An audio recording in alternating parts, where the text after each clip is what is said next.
Hello दोस्तों, मेरा नाम है प्रिंस और स्वागत है आपका मेरे चैनल क्राइम स्टूडियोज में। आज की कहानी दो ऐसे कैदियों के बारे में है जो न्यूयॉर्क के सबसे महफूज और सबसे टाइट सिक्योरिटी वाली जेल को तोड़कर भाग गए थे। ये कैदी इतने शातिर और चालाक थे कि इन्होंने जेल की एक फीमेल सुपरवाइजर को अपने प्यार के जाल में फंसा लिया था और फिर इसी सुपरवाइजर की मदद से ये न्यूयॉर्क के सबसे हैरतअंगेज जेल ब्रेक को अंजाम देते हैं। इन कैदियों ने जेल से भागने के लिए उस सुरंग का इस्तेमाल किया जिस तक पहुंचना लगभग नामुमकिन था, और जेल के दूसरे कैदी और गार्ड्स इस बात से बिल्कुल बेखबर थे कि उनकी जेल में एक ऐसा जेल ब्रेक होने वाला है जिसे जिसने भी सुना वो हैरत में पड़ गया। कहानी शुरू होती है न्यूयॉर्क की जेल क्लिंटन करेक्शन फैसिलिटी से।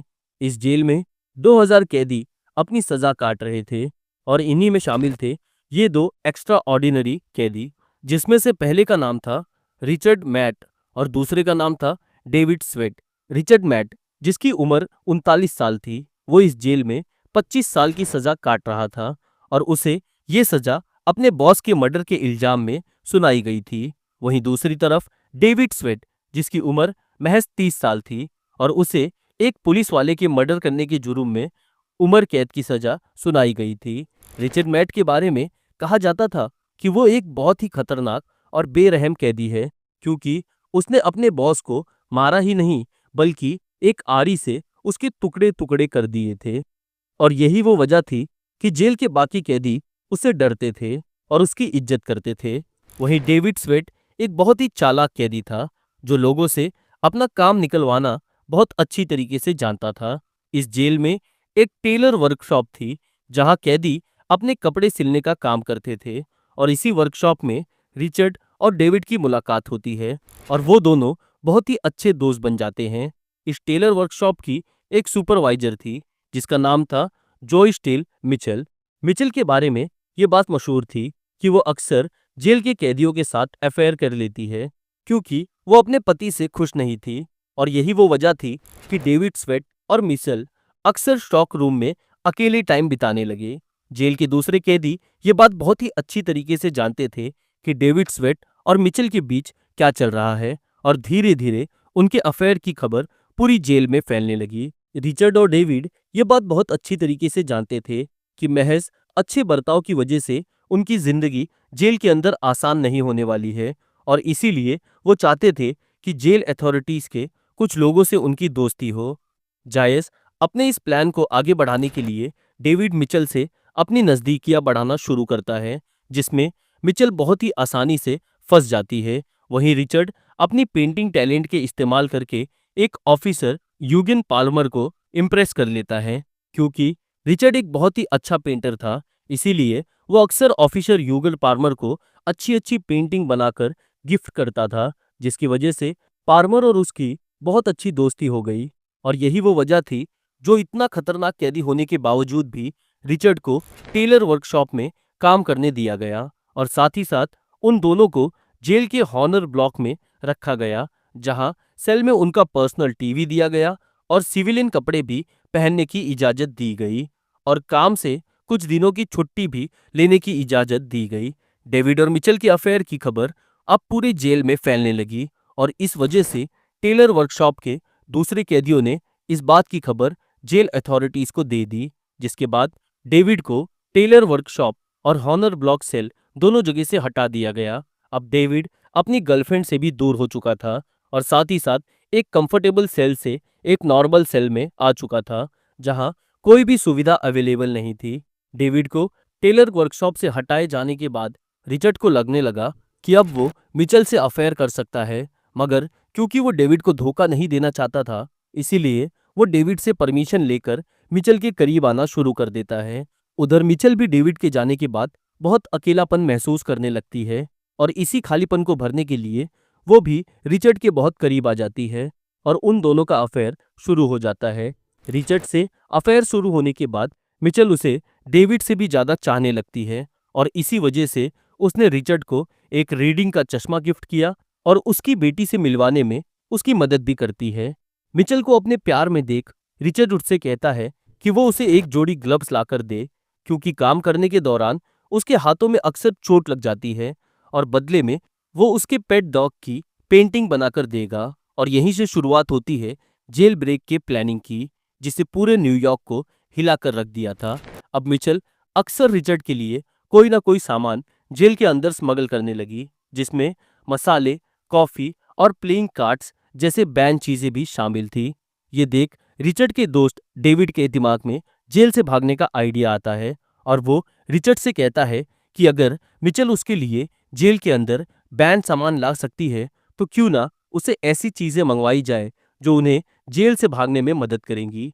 डेविड की बात सुनकर रिचर्ड उसे कहता है कि मिचेल पूरी तरीके से उसके प्यार में पागल हो गई है और उन्हें जो भी चाहिए मिचेल वो उन्हें जेल के अंदर लाकर दे देगी। डेविड का प्लान था कि वो लोग स्क्रू ड्राइवर इस्तेमाल करके सेल के ताले को तोड़ेंगे और पीछे यार्ड में बनी जेल की दीवार को रस्सी की मदद से फांद जाएंगे। इस काम के लिए उन दोनों को एक स्क्रू ड्राइवर और कुछ पुट्टी की जरूरत थी। रिचर्ड मिचेल से कहता है कि उसे ये दोनों चीजें अपनी पेंटिंग में इस्तेमाल करने के लिए चाहिए और मिचेल बहुत ही आसानी से उसे ये दोनों चीजें जेल के अंदर लाकर दे देती है। स्क्रू ड्राइवर और पुट्टी मिलने के बाद डेविड को लगने लगता है कि उसका ये प्लान काफी रिस्की हो सकता है, क्योंकि जेल की दीवार काफी ऊंची थी और उसे फांदने के दौरान वो लोग पकड़े भी जा सकते हैं। तभी वो सोचने लगता है कि क्यों ना दीवार फांदने की बजाय दीवार के नीचे से भागा जाए और वो फैसला करता है कि वो दोनों स्वेरिंग लाइन के रास्ते से जेल से भाग जाएंगे। इस प्लान को अंजाम देने के लिए वो रिचर्ड से कहता है कि उसके बेड के पीछे जो छोटा सा स्टील का दरवाजा है उसे हटाकर वो लोग स्वेरिंग लाइन में घुस जाएंगे और फिर वहां से वो दोनों फरार हो जाएंगे, क्योंकि ये स्वेरिंग लाइन रिचर्ड के सेल के पीछे से होकर गुजरती थी और रिचर्ड और डेविड को एक साथ जेल से भागना था। इसीलिए उन दोनों के सेल का अगल बगल होना बहुत जरूरी था। मगर क्योंकि डेविड को हॉनर ब्लॉक सेल से निकालकर नॉर्मल सेल में डाल दिया गया था, इसीलिए उन दोनों के सेल अलग अलग हो गए थे। और तब रिचर्ड ऑफिसर पार्मर से अपनी दोस्ती का फायदा उठाते हुए कहता है कि क्या वो दोबारा डेविड को हॉनर ब्लॉक सेल में शिफ्ट करा सकता है, क्योंकि ऑफिसर पार्मर उस जेल में 27 साल से काम कर रहे थे और उसी वजह से उनकी वहां काफी चलती थी। इसीलिए वो डेविड को दोबारा हॉनर ब्लॉक सेल में शिफ्ट करा देते हैं। अब डेविड और रिचर्ड के सेल बिल्कुल अगल बगल थे और उनके सेल नंबर थे 622 और 623। इस दौरान मिचेल इस बात से बिल्कुल बेखबर थी कि रिचर्ड और डेविड इस जेल से भागने की प्लानिंग कर रहे हैं और वो उनके लिए कोई ना कोई सामान जेल के अंदर स्मगल करती रही। एक दिन लंच के दौरान डेविड रिचर्ड से कहता है कि उन्हें ज्यादा से ज्यादा आरईओ के ब्लेड्स चाहिए होंगे। इस बातचीत के महज 2 घंटे बाद ही मिचेल वॉलमार्ट पहुंचती है और इन ब्लेड्स को खरीदने में लग जाती है। मिचेल को यह एहसास हो गया था कि उसे ये सामान किस लिए मंगाया जा रहा है और इसीलिए वो हर जगह सामान खरीदने के लिए कैश का इस्तेमाल कर रही थी, ताकि उसे कोई भी ट्रेस न कर सके। मिचेल $10 में इन ब्लेड्स को खरीदती है और उन्हें ले जाकर उस टेलर वर्कशॉप के पीछे छुपा देती है जहां रिचर्ड काम करता था। रिचर्ड अपना काम खत्म करने के बाद टेलर वर्कशॉप से निकलता है और आरी के ब्लेड्स लाकर कुछ डेविड को पकड़ा देता है और कुछ अपने पास रख लेता है और ये लोग उस ब्लेड्स के आखिर पर कपड़ा लपेटकर रबर बैंड से बांध देते हैं, ताकि ये लोग उसे हैंडल के तौर पर इस्तेमाल कर सके। और फिर बेड के पीछे 16 इंच की स्टील की दीवार को धीरे धीरे काटना शुरू करते हैं। अब वो लोग बेड सरकाते हैं और रोज थोड़ा थोड़ा दीवार को आरी से काटते हैं और फिर वापस बेड को वहीं रख देते हैं, जिसकी वजह से स्टील का दरवाजा छुप जाता है और किसी को कुछ भी नहीं पता चलता है। बेड को सरकाने के दौरान होने वाली आवाज से बचने के लिए उन दोनों ने बेड के पहियों में सेलो टेप लगा दिया था और बची कुची आवाज कैदियों के शोर में दब जाती थी, जो कार्ड्स खेलने के दौरान चीखते चिल्लाते थे। क्योंकि रिचर्ड को शराब पीने की बहुत ही बुरी आदत थी, इसीलिए ऑफिसर पार्मर अक्सर उसके सेल के अंदर शराब लाकर उसे देते थे। और ऐसे ही एक दिन डेविड जब अपने सेल में स्टील के दरवाजे को काट रहा था, तभी उसकी बगल वाली सेल में ऑफिसर पार्मर रिचर्ड के लिए शराब लेकर पहुंच जाते हैं। ऑफिसर पार्मर को देख रिचर्ड जोर जोर से बातें करने लगता है, जिससे डेविड को यह सिग्नल मिल जाता है कि उसकी बगल वाली सेल के बाहर पुलिस वाला खड़ा है और वो फौरन ही आरी छुपा के बेड से उस स्टील के दरवाजे को छुपा देता है और इस तरह उनकी चालाकी और समझदारी की वजह से उस दिन उनका जेल से भागने का प्लान चौपट होने से बच जाता है, क्योंकि रिचर्ड डेविड से उम्र में काफी बड़ा था और 50 साल का हो गया था। और यही वो वजह थी कि एक 17 बाई 12 इंच का होल करने में उसे पूरा 1 महीना लग गया, जबकि डेविड ने 18 बाई 12 इंच का होल महज 3 हफ्तों में ही तैयार कर दिया था। उन दोनों ने जेल में दो दो तकिए और कैदियों का एक एक यूनिफॉर्म भी चुरा लिया था। उन तकियों को कैदियों के यूनिफॉर्म में पहनाकर उन्हें एक डमी की तरह बना दिया था, जिसे देखने पर ऐसा लगता था जैसे कोई कैदी यूनिफॉर्म पहनकर लेटा हुआ है। अब डेविड अक्सर उस गड्ढे के रास्ते से स्वेरिंग लाइन में रास्ता ढूंढने जाता और गड्ढे के मुंह पर ही एक पेंटिंग टांग देता और उस डमी को बेड पर ऐसे लिटा देता जिससे गार्ड को ये लगे जैसे डेविड अपने बेड पर सो रहा है और सुबह होने से पहले वो वापस अपने सेल के अंदर लौट आता। स्वेरिंग लाइन के अंदर जाने के बाद डेविड देखता है कि पाइपलाइंस का पूरा एक जाल बिछा हुआ है और तभी उसकी नजर वहां पड़े सिगरेट बट्स, स्टायरोफोम कप्स और कागज के कचरे पर पड़ती है। उस कचरे की तरफ आगे बढ़ने पर उसे पता चलता है कि ये रास्ता बी ब्लॉक से सी ब्लॉक की तरफ जाता है, मगर इस रास्ते को एक स्टील पाइप ने बंद कर रखा है। हालांकि ये स्टील पाइप काफी मोटा था और इसे काटना भी काफी मुश्किल था, मगर डेविड यहाँ हार नहीं मानता है और वो देर रात तक कैदियों और गार्ड्स के सोने के बाद स्वेर लाइन में घुसता है और उस पाइप को काटना शुरू करता है। दूसरी ही रात वो उस पाइप को बीच से काटने में कामयाब हो जाता है, मगर वो पाइप दूसरी तरह से सीमेंट की मोटी दीवार से बंद थी। अब डेविड को ये समझ आने लगता है कि इतना आसान नहीं होने वाला है और इसमें काफी वक्त लगेगा, और इसीलिए उसने कई रातें सिर्फ उन पाइप्स को ढूंढने में लगा दी जो सीमेंट वॉल से बंद थी। उसने सी ब्लॉक, डी ब्लॉक और ई ब्लॉक के हर पाइप को छान मारा। इस पूरे प्रोसेस में डेविड बहुत थक गया और उसका वजन लगभग 14 किलो तक कम हो गया था। अब डेविड को लगने लगता है कि अगर पाइप के अंदर जाकर सीमेंट की दीवार को तोड़ा जाए तो उसे भागने का रास्ता मिल सकता है, और इसीलिए वो रोज उन दीवार से 3-4 ईंटें निकालने लगा। और इस दौरान डेविड की किस्मत उसका साथ देती है और उसके हाथ एक कॉन्ट्रैक्टर का टूल बॉक्स लग जाता है जो उसे ई ब्लॉक में मिला था। इस टूल बॉक्स में एक हथौड़ा भी था जिसने अब डेविड का काम बहुत आसान कर दिया। अब डेविड धीरे धीरे हथौड़े की मदद से सीमेंट की दीवार को तोड़ना शुरू करता है और महज 2 हफ्तों के अंदर ही वो इस दीवार में होल करने में कामयाब हो जाता है। मगर एक बड़ी रुकावट पहले से यहाँ उसका इंतजार कर रही थी। इस दीवार में होल होने के बाद डेविड देखता है कि इसके पीछे एक 7 फीट की मोटी दीवार और है जिसे बिना मशीन के तोड़ना नामुमकिन था। ये दीवार डेविड का हौसला टूटने लगता है और उसे लगता है कि ये लोग यहाँ से कभी नहीं भाग पाएंगे। डेविड ये बात रिचर्ड को बताता है और वो दोनों फैसला करते हैं कि वो मिलकर इस दीवार को तोड़ेंगे। वो दोनों लगातार हथौड़े से इस दीवार को तोड़ने की कोशिश करते हैं, मगर 7 फीट की मोटी कंक्रीट दीवार को बिना किसी मशीन के तोड़ना नामुमकिन था। अब डेविड और रिचर्ड को एक प्लान बी की जरूरत थी और इस दौरान डेविड की नज़र एक स्टीम पाइप पर पड़ती है। क्योंकि ये स्टीम पाइप एक मोटी स्टील की चादर से कवर थी, इसीलिए इस पर उनकी आरी काम नहीं कर रही थी और तभी उन दोनों के हाथ एक कॉन्ट्रैक्टर का टूल बॉक्स लगता है। कॉन्ट्रैक्टर अक्सर अपना टूल बॉक्स काम के दौरान यहाँ छोड़कर चले जाते हैं ताकि दोबारा काम पर वापस आने के बाद वो अपना काम शुरू कर सके। इस बार जो टूल बॉक्स उन्हें मिला था उसमें एक पावरफुल ड्रिलिंग मशीन, हथौड़ा, बैटरी, लाइट्स और ज्यादातर वो सामान था जो खुदाई करने में इस्तेमाल होता था। अब उन दोनों को अपना काम आगे बढ़ाने के लिए कुछ और सामान की जरूरत थी और इसीलिए रिचर्ड मिचेल से कुछ छेनी, स्टील पंच और ड्रिलिंग मशीन की कीलें मंगवाता है, क्योंकि ये सारा सामान किसी कैदी के हाथों में होना एक बहुत बड़ा खतरा था और मिचेल भी मेटल डिटेक्टर होने की वजह से ये सामान जेल के अंदर लाने में पकड़ी जा सकती थी। और तभी वो एक हैरतअंगेज तरीका निकालती है इस सामान को जेल के अंदर स्मगल करने के लिए।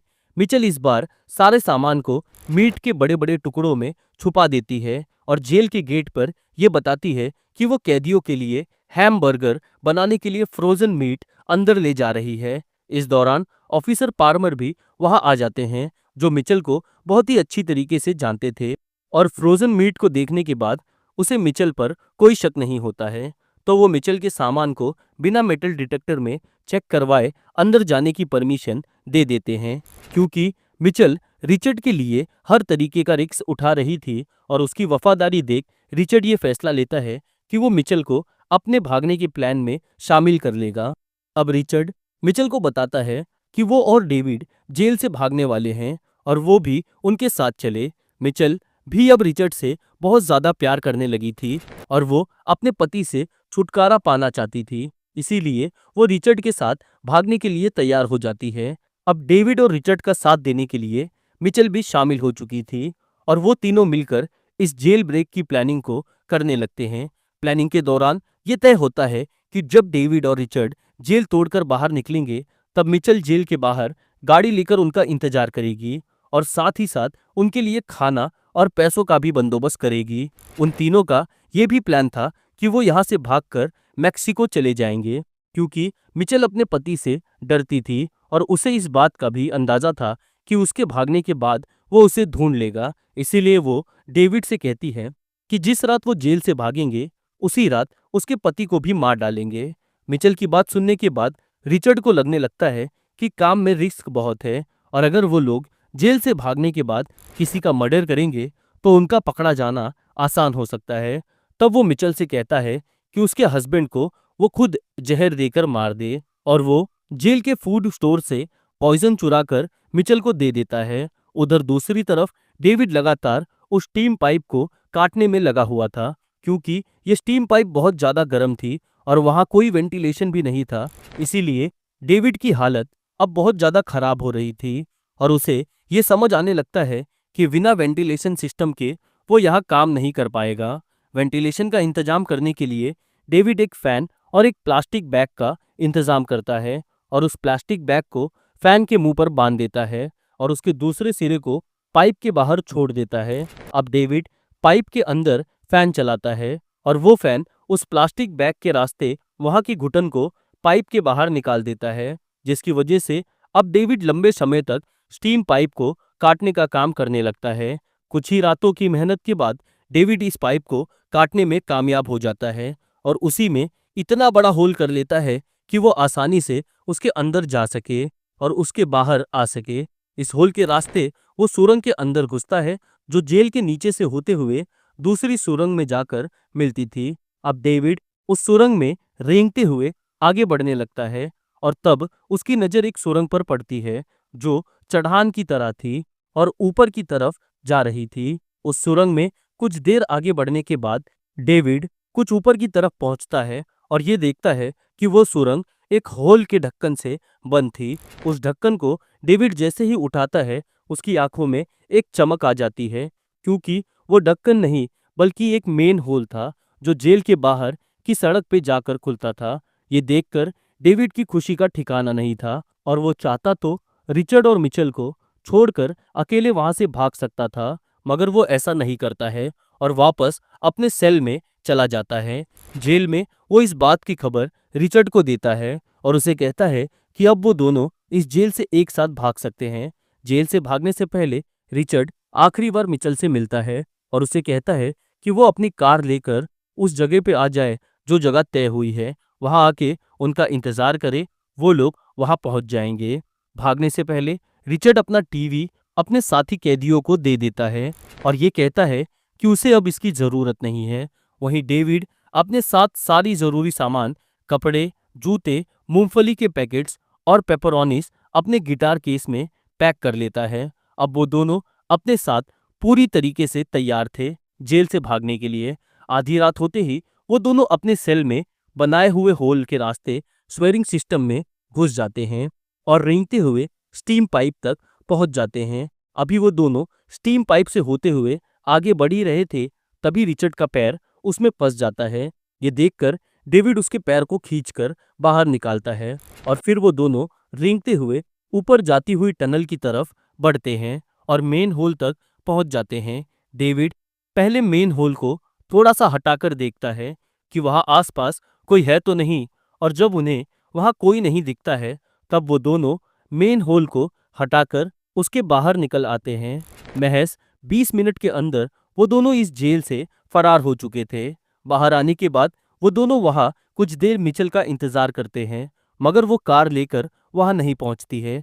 हालांकि वो दोनों मेन होल से बाहर तो आ गए थे, मगर वो इस बात से बिल्कुल बेखबर थे कि ये मेन होल एक सिविलियन के घर के बैकयार्ड में जाकर खुलता है। अभी वो दोनों वहां से चलना शुरू करते हैं और तभी उन्हें अपनी तरफ एक गाड़ी आती हुई दिखाई देती है। उस गाड़ी में बैठा शख्स जब रिचर्ड और डेविड को देखता है तो वो काफी चौंक जाता है और गाड़ी रोककर उनसे पूछता है कि वो दोनों उसके घर के गार्डन में क्या कर रहे हैं, जिसका जवाब देते हुए डेविड कहता है कि वो दोनों रास्ता भटक गए हैं और गलती से यहाँ आ गए हैं, और वो दोनों वहां से चलने लग जाते हैं। अब उन दोनों को ये फिक्र सताने लगती है कि आखिर मिचेल अब तक आई क्यों नहीं, क्योंकि वो दोनों बहुत बेसब्री से उसका इंतजार कर रहे थे। डेविड को लगने लगता है कि कहीं मिचेल ने उन्हें धोखा तो नहीं दे दिया, मगर वो दोनों इस बात से बिल्कुल बेखबर थे कि मिचेल अपने हस्बैंड को जहर देने की हिम्मत नहीं जुटा पाई थी, जिसकी वजह से उसे पैनिक अटैक आ गया था। ये पैनिक अटैक इतना सीरियस था कि मिचेल को हॉस्पिटल में भर्ती करना पड़ा। अब डेविड और रिचर्ड और इंतजार नहीं कर सकते थे और वो दोनों पैदल ही वहां से भाग जाते हैं। अगली सुबह जेल में गार्ड्स सभी कैदियों को उठाने के लिए उनके सेल के रॉड पर डंडा मारना शुरू करते हैं। डेविड और रिचर्ड के सेल पर कई बार डंडा मारने पर, उन्हें आवाज लगाने पर भी जब कोई जवाब नहीं मिलता है तब गार्ड्स को बहुत गुस्सा आ जाता है और वो सेल खोलकर अंदर चले जाते हैं। और अंदर पहुंचने के बाद जो नज़ारा उनके सामने था वो देखकर उनके पैरों तले जमीन खिसक जाती है। गार्ड्स देखते हैं कि उन दोनों के बेड्स पर तकिए रखे हैं, जिन्हें कैदियों के कपड़े पहनाकर चादर से ढक दिया गया है। ये खबर पूरी जेल में आग की तरह फैल जाती है और पुलिस बिना देरी किए अपनी तहकीकात शुरू करती है।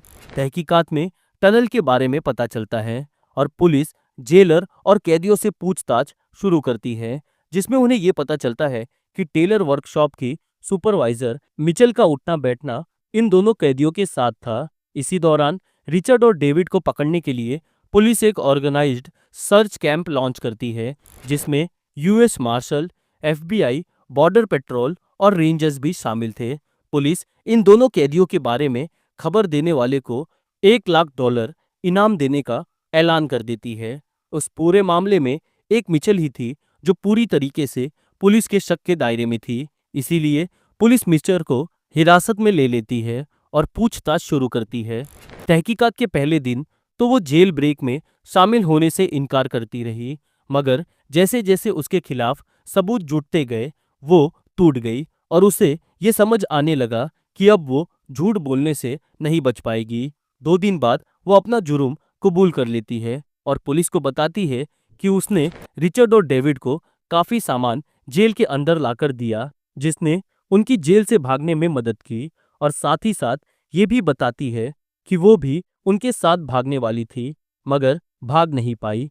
अब डेविड और रिचर्ड को जेल से भागे 10 दिन बीत चुके थे और वो दोनों एक जंगल में एक कैबिन के अंदर जाकर छुप जाते हैं। इस कैबिन में 10 दिन गुजारने के बाद वो दोनों को लगता है कि अगर वो एक जगह पे ज्यादा दिन रहेंगे तो वो पकड़े जा सकते हैं, इसीलिए वो फैसला करते हैं कि वो अपनी जगह बदलते रहेंगे, क्योंकि रिचर्ड काफी ज्यादा शराब पीने लगा था, जिसकी वजह से वो अक्सर बहुत नशे में रहने लगा और यही वो वजह थी कि एक जगह से दूसरी जगह जाने में डेविड को कई सारी मुसीबतों का सामना करना पड़ रहा था। डेविड ने जब रिचर्ड को ये समझाने की कोशिश की कि वो शराब छोड़ दे, तब रिचर्ड उसे चाकू दिखाते हुए धमकाता है कि वो उसे मार डालेगा।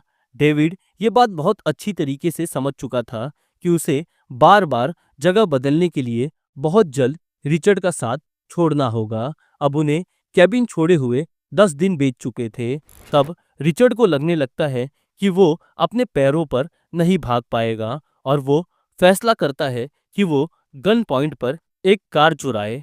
डेविड को ये आइडिया बिल्कुल पसंद नहीं आता है, क्योंकि वो ये बहुत अच्छी तरीके से जानता था कि रिचर्ड बहुत ही ज्यादा नशे की हालत में है और वो गाड़ी के मालिक के साथ कुछ भी कर सकता है, जिसकी वजह से वो लोग पकड़े जा सकते हैं। इसी दौरान डेविड रिचर्ड को छोड़कर अकेले चले जाता है और अगले रोज रिचर्ड जब कार को लूटने की कोशिश करने लगता है, तब वो इतना नशे में था कि वो ठीक से खड़ा भी नहीं हो पा रहा था और इसी का फायदा उठाते हुए कार ओनर रिचर्ड को धक्का दे देता है और अपनी कार लेकर वहां से भाग जाता है।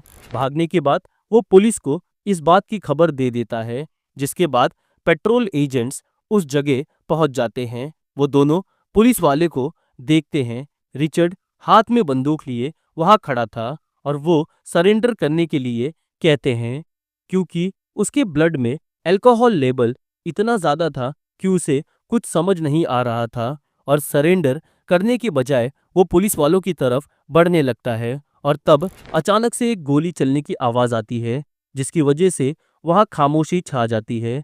रिचर्ड मैथ पुलिस की गोली से मारा जा चुका था और उसने मौके पर ही दम तोड़ दिया था। उधर डेविड फैसला करता है कि वो यूएस छोड़कर कनाडा भाग जाएगा और लगातार 2 दिन भागने के बाद जैसे ही वो यूएस कनाडा बॉर्डर के पास पहुंचता है, एक पुलिस वाले की नज़र उस पर पड़ जाती है। वो पुलिस वाला डेविड से कुछ दूरी पर ही था। ये देखकर डेविड बॉर्डर की तरफ भागना शुरू करता है। वो अब किसी भी कीमत पर बॉर्डर क्रॉस करने का मौका अपने हाथ से गंवाना नहीं चाहता था और उसे लग रहा था कि वो पुलिस वाला इतनी दूरी पर है कि उसकी गोली उसे नहीं लगेगी। मगर वो पुलिस वाला एक फायर आर्म इंस्ट्रक्टर था, जिसकी वजह से उसका निशाना काफी सटीक था।